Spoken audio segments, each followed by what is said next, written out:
हम लोग पढ़ेंगे साइंस। साइंस का हिंदी क्या होता है? क्या होता है? और साइंस में पढ़ेंगे हम लोग विज्ञान। विज्ञान में पढ़ेंगे बायोलॉजी। क्या पढ़ेंगे बाबू? बायोलॉजी है ना। साइंस में क्या पढ़ेंगे? बायोलॉजी। ठीक है। बायोलॉजी में हम लोग क्लास 9 के पढ़ने जा रहे हैं। पहला है कोशिका। क्या है बाबू? कोशिका को अंग्रेजी में क्या कहते हैं? सेल। क्या कहते हैं? सेल कहा जाता है जब इसका हम अध्ययन करेंगे। क्या करेंगे?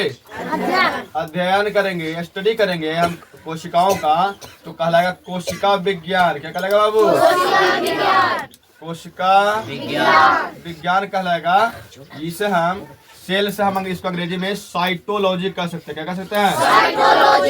साइटोलॉजी। या फिर इसे हम सेल बायोलॉजी भी कह सकते हैं। क्या कह सकते हैं? सेल बायोलॉजी, साइटोलॉजी, ठीक है। तो क्या कहेंगे? कोशिका के अध्ययन को हम कोशिका विज्ञान या साइटोलॉजी कहते हैं। कोशिका क्या है? को पूछेगा कोशिका क्या है तो क्या कहोगे? कोशिका जीवों की संरचनात्मक एवं क्रियात्मक क्या कहते हैं? कोशिका। तो क्या है, किसे कहते हैं? तो लिखेंगे जीवों की क्रियात्मक एवं, या फिर पहले संरचनात्मक लिखिए, जीवों की संरचनात्मक मानो बनाने वाला एवं क्रियात्मक इकाई को क्या कहते हैं? कोशिका कहते हैं बाबू, है ना। कोशिका कहते हैं। ठीक है। अगर पूछे, हमने उसने बताया था कि सबसे छोटी कोशिका कौन दुनिया में, यानी सबसे छोटी। ये कहा कि जीवों की संरचनात्मक एवं क्रियात्मक इकाई को क्या कहते हैं? कोशिका। यानी जीवों की जो संरचना है वो किससे हुआ है? कोशिका से। जो शरीर है बनावट हम लोग का वो किससे बना है? कोशिका से, है ना। और हम लोग के अंदर जो कार्य क्षेत्र में क्रिया हो रही है अंदर सब कोशिकीय स्तर का हो रहा है, मतलब कोशिका ही कार्य कर रहा है। तो जीवों की संरचनात्मक एवं क्रियात्मक इकाई को क्या कहते हैं? कोशिका।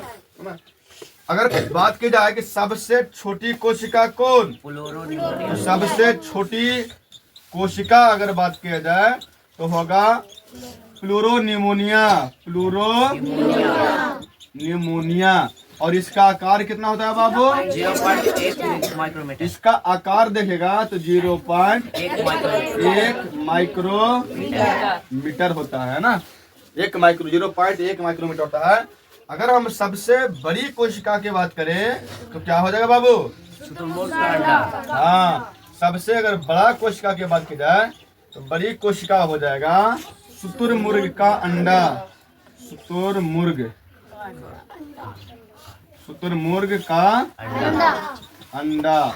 और इसका आकार क्या होता है बाबू?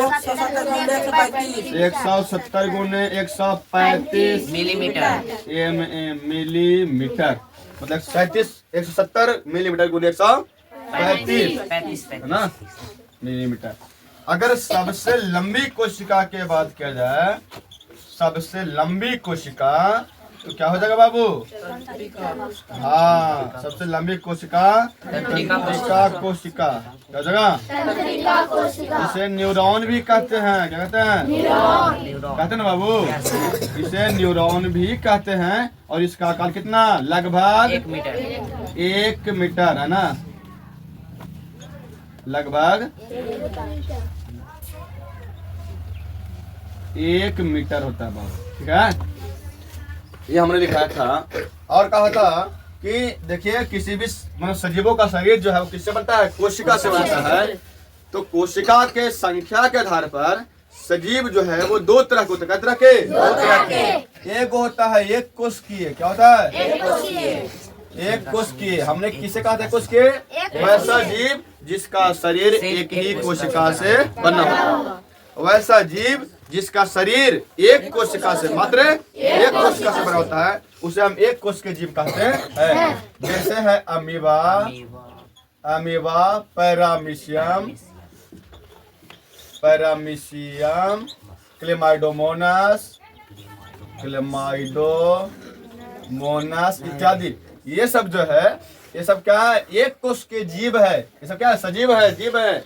कैसा? एक कोशिकीय, अर्थात इनका शरीर एक ही कोशिका से बना होता है।